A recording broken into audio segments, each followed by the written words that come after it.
Thursday started like most days.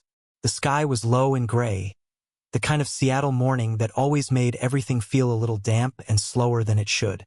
She was in the kitchen early, already dressed, sipping her usual black coffee, scrolling something on her phone. I remember her lipstick. It was a deeper red than she normally wore on casual days. Not that I was keeping tabs, but when you live with someone for long enough, your brain makes a habit of collecting quiet patterns. "I'm grabbing coffee with Clara tonight," she said offhandedly, buttering a slice of toast. "You don't mind, right?" I shook my head. "No, of course not. Just coffee?" She laughed a little, like it was absurd I'd ask. "Yeah, just coffee. I swear I'm not having some secret affair." Her words hit strange. Too on the nose. I didn't push it, but it stuck with me. By the time I got home from work, the house was empty. No lights on, no note, just a faint scent of her perfume still hanging in the air like a ghost that hadn't figured out it was supposed to leave. I tossed my keys on the counter and heated up some leftover Thai, trying to shake the itch crawling up the back of my neck. That's when my phone buzzed. A push notification from the shared credit card account. I almost didn't check it. Almost. Hotel Valencia, $327. 46. Room service, $83.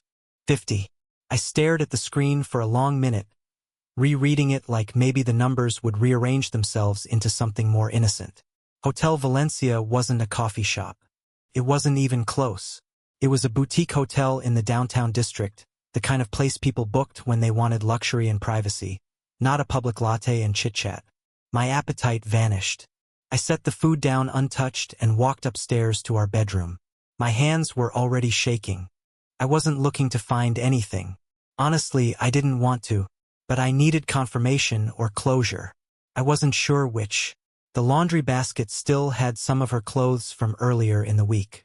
As I sifted through them, something stiff slipped out from between a folded blouse. A little black rectangle. A tag. New, crisp, from a designer brand she used to say was too expensive unless it was on sale. I didn't recognize the dress it had come from, and I sure as hell hadn't seen her wear anything new that week.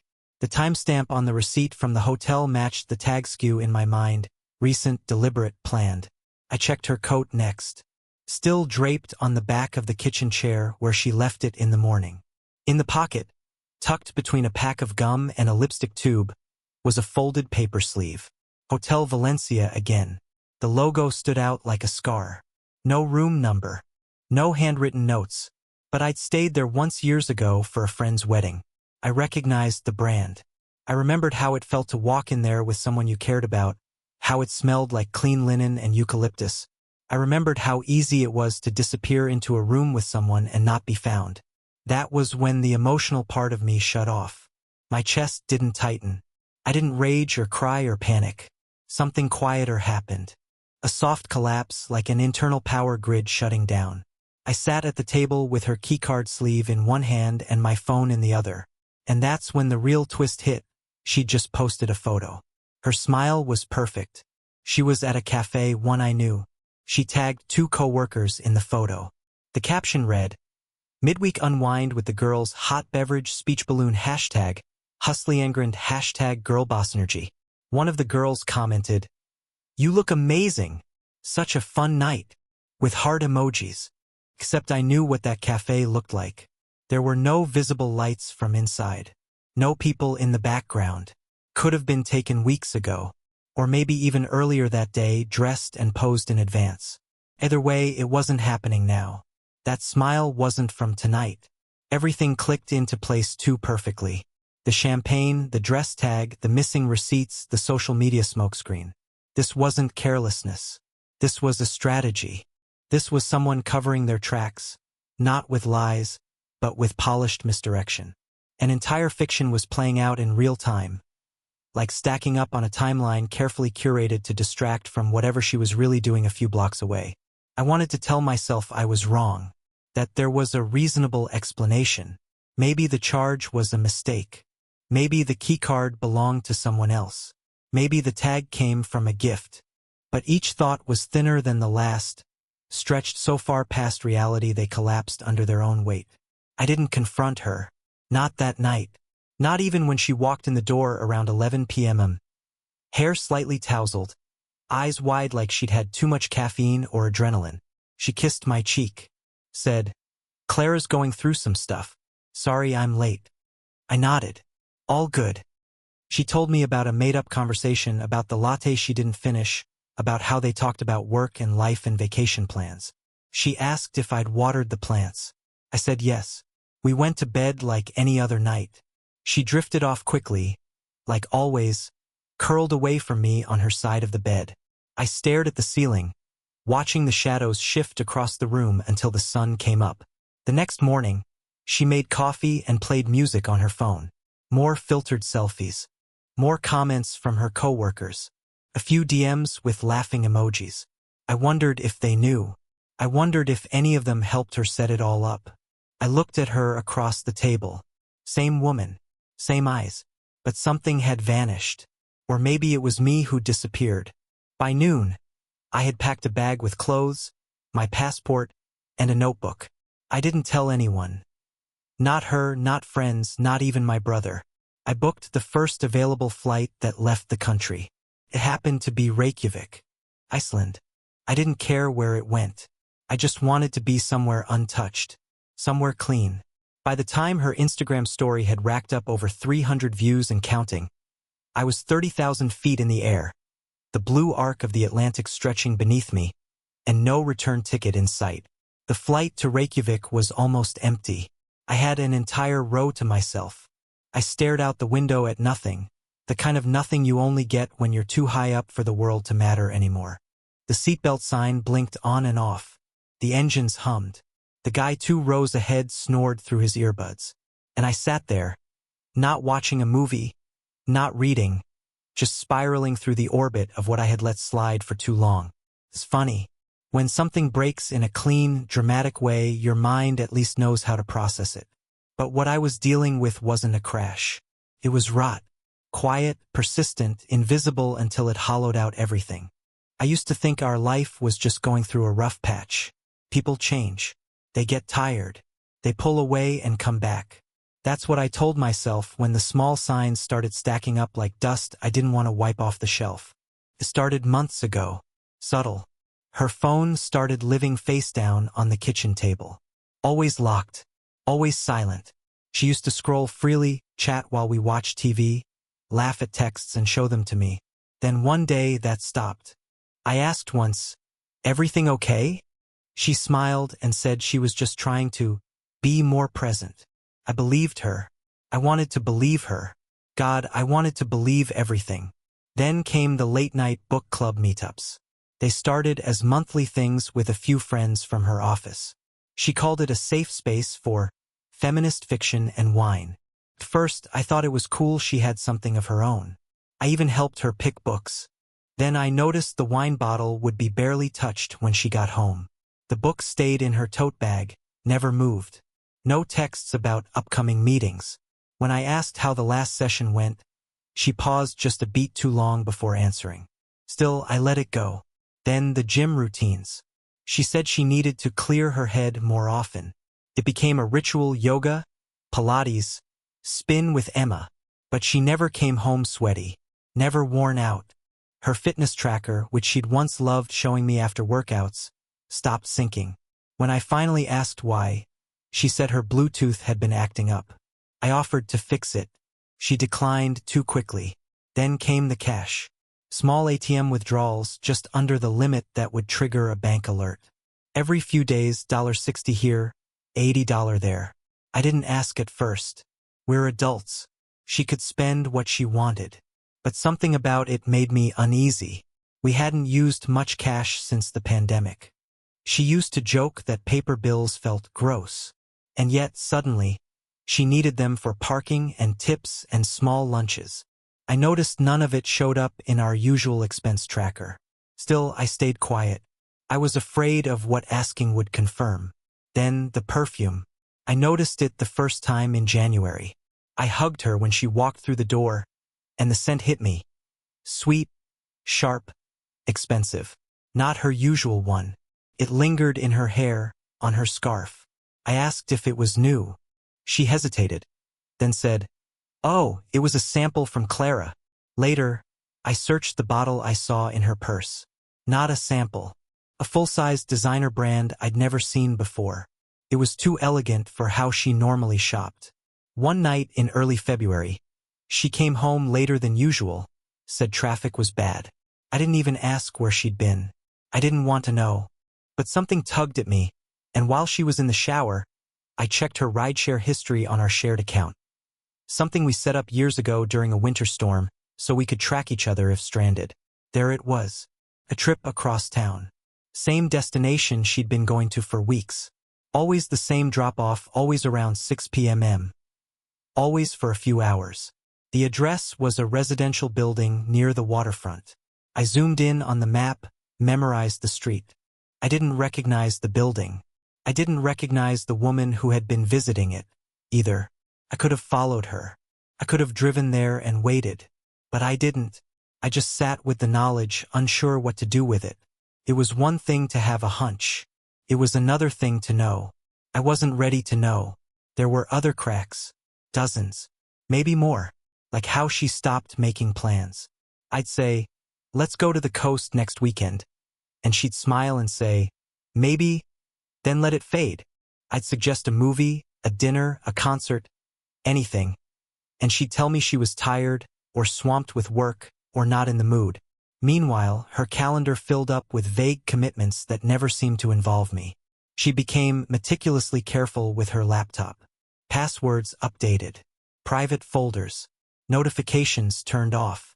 She used to let it sit open while she cooked. Now it was closed, locked, carried from room to room like it was filled with state secrets. One night, while she was brushing her teeth, I tapped the spacebar just to see if the screen would light up. Didn't. It required a login. She'd never used a lock screen before. That night, I lay awake beside her, listening to the soft rhythm of her breath. I remember staring at the ceiling, trying to trace the timeline of her disconnection. I couldn't find a clean beginning. It was like waking up one day and realizing the house you lived in was built on sand. Even her smiles changed. There was a time when her happiness had depth. Like she wasn't just showing joy, she was living in it. But lately, her expressions felt polished, intentional. They lasted just long enough to register as fine, and then disappeared like a light switch flipped off. And yet I still tried. I brought home her favorite pastries on Sundays. I text her during the day just to say hi. I even started sending her music I thought she'd like. Something we used to do when we first started dating. She replied with emojis. Always emojis. No words. It hit me hardest one night in March. We were watching a movie. I glanced over at her, and she was scrolling her phone again. I said something about the scene we just watched, and she nodded, not even looking up. That's when I realized I could have said anything. Told her I was leaving, told her I was dying, and she probably would have just nodded. It wasn't that she didn't love me anymore. It was that she was already somewhere else. She just hadn't bothered to tell me yet. When the flight attendant asked if I wanted a drink, I said no. I had a glass of water and stared at my reflection in the window. I looked like someone in mourning, but not for a person, for a version of my life that never really existed. I wasn't flying away from her. I was flying away from the man I'd been while she quietly replaced me. By the time the plane began its descent into Iceland, my whole body ached with tension I hadn't even realized I was holding. My phone lit up with a signal as we taxied toward the gate. Her Instagram had a new post. Her holding a cappuccino, smiling, the skyline behind her. Caption, "Stay grounded, hot beverage sparkles." I stared at it. And then, for the first time in months, I didn't feel anything. I didn't go looking for it. That's the part that still haunts me. I wasn't digging through her things or hacking into her devices like some paranoid husband in a crime thriller. It just happened. One click. One automatic sync. And everything I tried to ignore came pouring out in full color, with timestamps and locations and the kind of clarity you don't come back from. It was my second morning in Reykjavik. I'd barely slept. Jet lag mostly. And that constant churn in my stomach that no amount of snow or sea air could settle. I'd booked a small room in a converted guest house by the harbor, the kind with crooked walls and radiators that clanged like ghosts at night. The place had free Wi-Fi, so I decided to upload some old photos from my phone. Mindless distraction, something to fill the silence. When I opened the shared cloud album, something we had set up years ago for vacations, birthdays, that kind of thing, I noticed a new batch of uploads. Not mine. Hers. At first, I assumed they were accidental. She rarely used the album anymore. It was synced to her phone's camera roll, but she'd stopped adding to it after we drifted. I figured she must have forgotten it was even connected. But there it was. A new entry. A single thumbnail. A live photo, which on Apple devices means it captures 1.5 seconds before and after the shutter. Not just a still frame.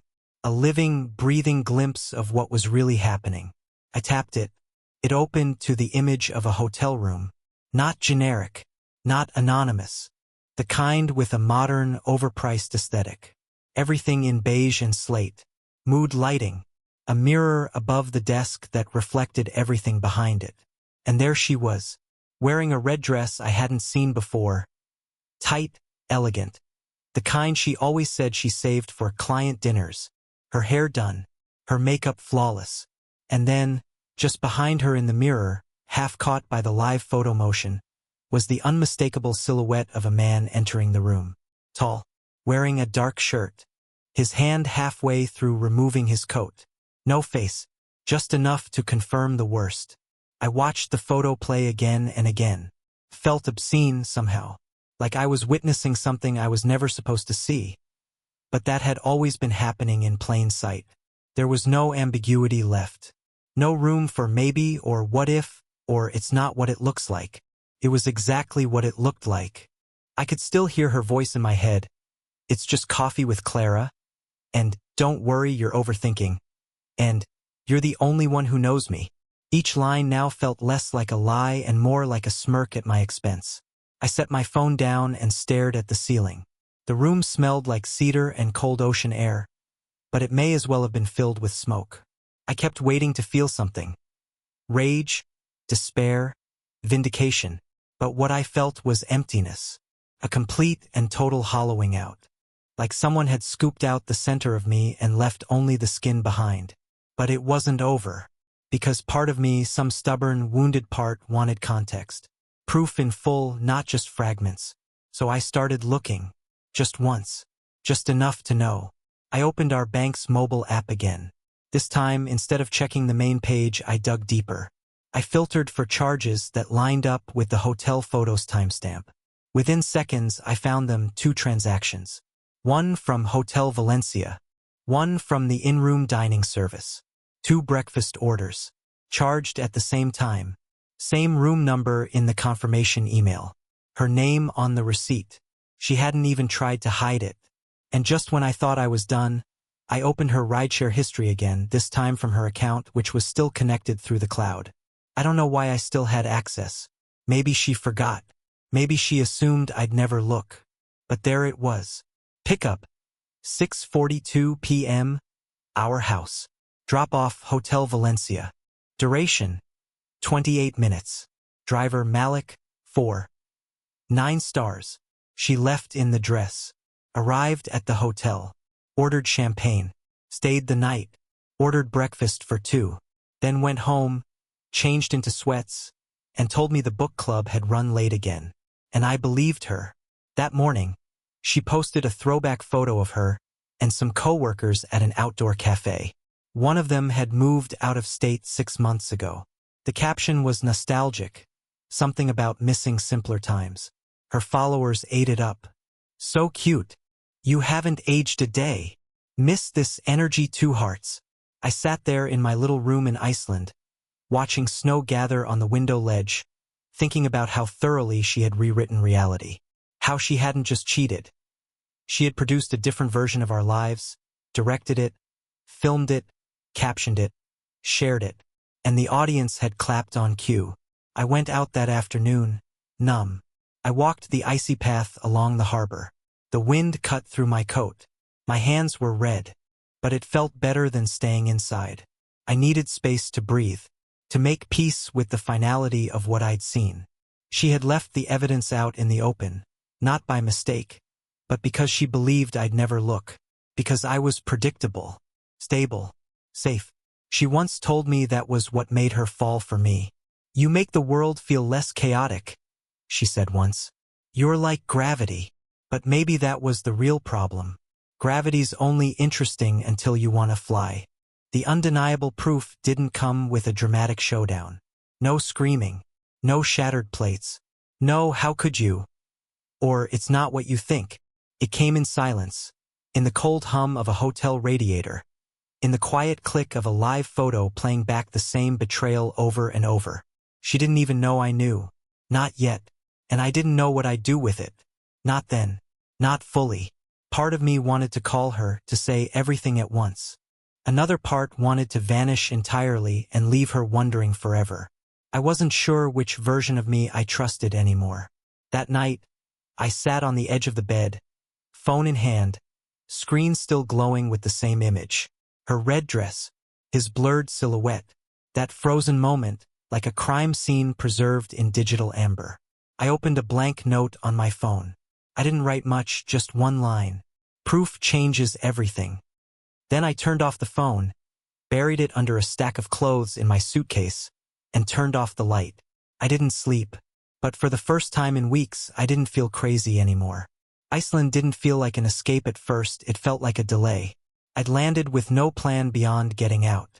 That had been enough when I bought the ticket, when my heart was still raw from the Cloud album, from the hotel receipts, from the feeling of being played like some understudy in a life she had already recast.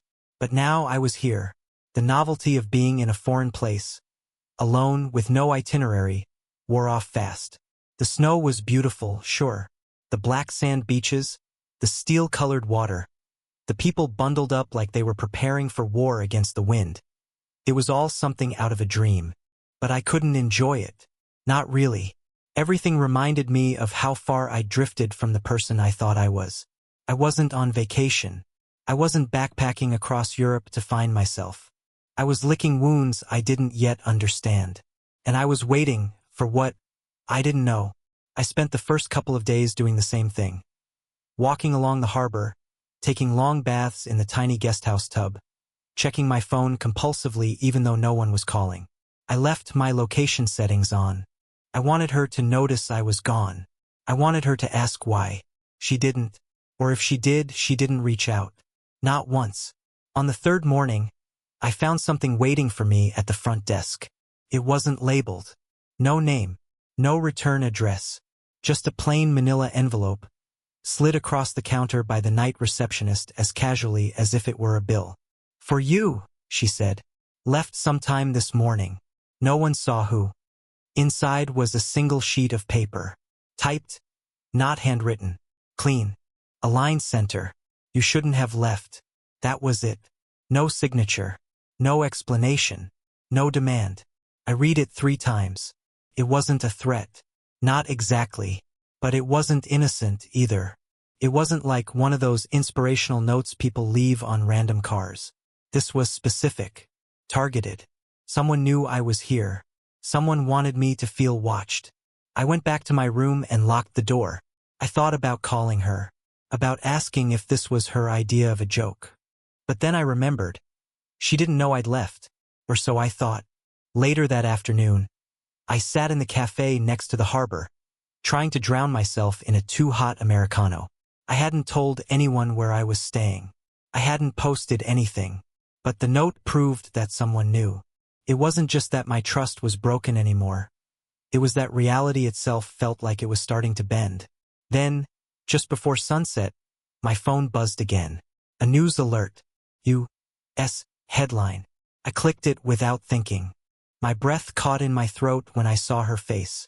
Her name was different, Brooke Halston, but the photo was unmistakably her. My wife. Hair swept behind one ear, eyes wide and innocent. That same curated warmth she used to reel people in. The headline read, Missing American Woman Last Seen with Foreign Businessman in Seattle. My fingers froze over the screen. I reread the headline. Then I clicked. The article was brief but unsettling.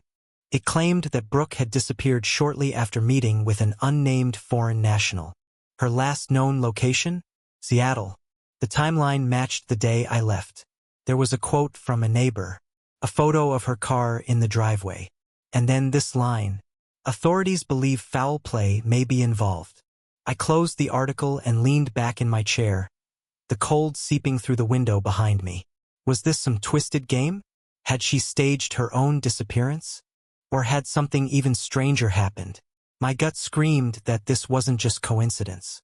I left the cafe and walked aimlessly through the snow. Every face looked suspicious. Every window seemed like it might be hiding someone watching me. I tried to ground myself, tried to remember what was real, but the lines were blurring. Around 9 p.m., I walked down to the docks. The fishing boats were docked in tight clusters, ropes creaking against the pier. It was quiet except for the gulls and the occasional gust of wind. I didn't know where I was going, just that I needed to move. That's when I saw him, a man in a blue parka. He was standing under a street lamp, pretending to check his phone. Nothing unusual about him. Average build, clean-shaven, maybe early 40s. But I'd seen him before. That morning, by the bakery, and the day before that, leaning against a wall across from the guest house. This wasn't paranoia. It was pattern recognition. I turned the corner, walked briskly up the street, and waited behind a bus stop shelter. He passed 5 seconds later, slow and steady, not even pretending to be on his phone anymore. Our eyes met, and then he kept walking. I didn't sleep that night. I locked the windows, the door, even the tiny hatch in the ceiling. Every creak made me flinch. Every gust of wind sounded like a footstep. I started writing everything down: dates, receipts, names, addresses. I backed up her live photo to a private cloud. I printed it at a copy shop downtown and hid the image inside a guidebook. I wasn't sure what I was preparing for, but I knew enough stories to know that the people who get caught off guard don't make it to the last chapter. The next morning, the receptionist had another envelope for me. This one was smaller. No note this time, just a photograph. A zoomed-in image of me standing on the docks, staring out at the water. From behind, I turned it over. Nothing on the back. I didn't wait. I packed my things and left the guest house within the hour. Booked a short-term rental through a burner email. Used cash. Turned off location services. Deleted every app that could track me. I even tossed my SIM card into a sewer grate. It was only then, finally, that I let myself believe what I didn't want to admit. This wasn't just about infidelity anymore. It was something bigger. And whatever it was, I was in the middle of it now. I'd been off the grid for 3 days when the call came through. It wasn't supposed to be possible. I'd changed SIMs, wiped my cloud access, reset passwords, and used a prepaid phone I bought from a tiny electronics shop that didn't even have a register. Just a man who nodded silently and handed me the box like we were trading contraband. The number on the screen was American, Colorado area code. I hesitated before answering, but instinct overruled caution. Some part of me still wanted answers. Hello, is this Mark Barrett? The voice was clean, professional, American accent, neutral and practiced. Who's asking? My name is Ross Cole. I'm a private investigator working with a firm out of Denver. I was referred to you by a third party. I believe you've been the victim of identity fraud. I didn't respond. He continued. A storage unit was just opened under your name last week. Aurora, Colorado. The credentials were verified using your social security number and a photocopy of your driver's license. That's not possible, I said. I can email you the documentation if you'd like. I've already flagged it, and law enforcement's been notified. My mouth went dry. Who opened it? We don't know yet, but the unit was accessed by 2 individuals. The surveillance footage was disabled during the opening window, which suggests someone with experience. Experience, I repeated, barely listening. I'm reaching out because you're listed as a primary on 3 other accounts tied to entities connected to this address. It appears your identity is being used across multiple fronts, possibly in a financial scheme. I thought you should know. I didn't say thank you. I just ended the call and stared at the wall. My name, my social, my information. I hadn't lost my wallet. I hadn't clicked on a shady email. I was careful, always had been. But if someone had access to that level of data, it wasn't just a leak. It was intentional. She did this, not in a fit of spite or recklessness, not out of guilt or emotional chaos. This was calculated. I started digging. That night, I paid for an hour of internet access at a co-working space downtown, cash only. I used an incognito window and accessed every public database I could think of: corporate filings, social registries, online archives. At first, I didn't know what to search. Then I remembered the name from the missing persons article: Brooke Halston. I started there. It was like pulling a single thread and watching the sweater of my life unravel. There were 2 Brooke Halstons registered in Washington state. One was 62. The other had no birth certificate, no high school diploma, no property ownership, but a string of professional consulting licenses registered under her name over a 5-year span. I opened those documents. The address listed for correspondence was an old business suite that had been closed for 3 years. The phone number redirected to a voicemail box that hadn't been checked in 6 months. But the signature on the licensing form, that flowing cursive I'd watched her use 1,000 times to sign greeting cards, rental leases, and birthday notes, was unmistakable. Then I tried something else. I searched for any business names tied to that address. 5 came up, all dissolved, all consulting in vague, interchangeable terms: logistics, analysis, capital support, acquisitions, shell companies, paper ghosts. The same handwriting appeared again and again in the filing documents under different variations. B. Halston. R. Brooke. R. H. Maris.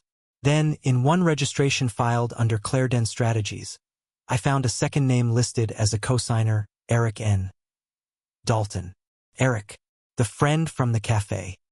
The one who'd been tagged in her Instagram photo the same night she charged champagne to our joint card and lied about lattes and small talk. I felt like I'd been hit with cold water. I searched him next. Nothing at first. Then, through a backdoor site for resume aggregators, I found it: Eric N. Dalton, former operations consultant at a private security firm called Kestrel, based in Virginia, contracted out to risk management portfolios and covert asset stabilization. Translation: mercenary for hire. The firm dissolved 2 years ago. No incident reports. No lawsuits. No formal termination. Just gone. I kept tracing. Eric's last known email was tied to a dormant web domain that had once housed a company called Atlas Knox, a security advisory firm that boasted clients in offshore banking, foreign corporate compliance, and digital hygiene. Another dead end, except for one strange link. The domain was connected to a single Dropbox folder that had been shared, briefly, with a third user. The third user was me, or rather, my email, the one I used when my wife and I filed our first taxes together. I had no record of ever being granted access to this folder. No invites, no activity. It had been shared and unshared within a 24-hour window 3 years ago. The year we got married. My stomach turned. I wasn't just a bystander. I was part of something, a variable in someone else's operation. And suddenly, it all made sense. The missing weeks in her schedule, the fast, clean explanations, the vague references to client work that I had chalked up to her ambition. She hadn't married me for love. She'd married me for cover. I wasn't even the main character. I was a passport, a tax ID, an alibi in human form. When the pieces finally clicked, I sat back and felt the full weight of it settle on my shoulders. She hadn't cheated on me. She had used me.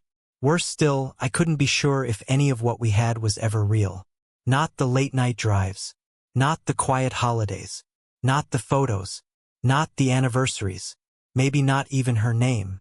I called the investigator back. "What do you know about Atlas Knox?" I asked. He paused for a beat. Then, "That's not a name we talk about casually." "Why?" "They had access to my information. I think they, or someone connected to them, used me as part of a false identity profile." Another pause. "I'd recommend you stop looking," he said quietly. "There are levels to this, Mark. The kind of levels where people disappear." "I already have." He didn't respond. The line went dead. That night, I booked a one-way ticket back to Seattle. Not because I wanted to see her, but because I needed to see what was left. The house felt staged, too clean, too hollow. Furniture in the wrong places. In the basement, I found a steel case. Euros, a prepaid phone, ferry schedules, and a note. Don't trust Eric. Don't trust the police. The phone powered on with a single message. You were chosen because you're unremarkable. They're coming. Her IDs listed 2 birthplaces, 2 lives, none real. Eric met me in a cafe, slid over an envelope. Her handwriting, I'm alive. What we had was the only real part. I sold the house, deleted everything, gave the evidence to a lawyer, and vanished to a quiet coastal town in Maine. No revenge, no trace, just silence, and the promise that my name would never again be worn as someone else's mask.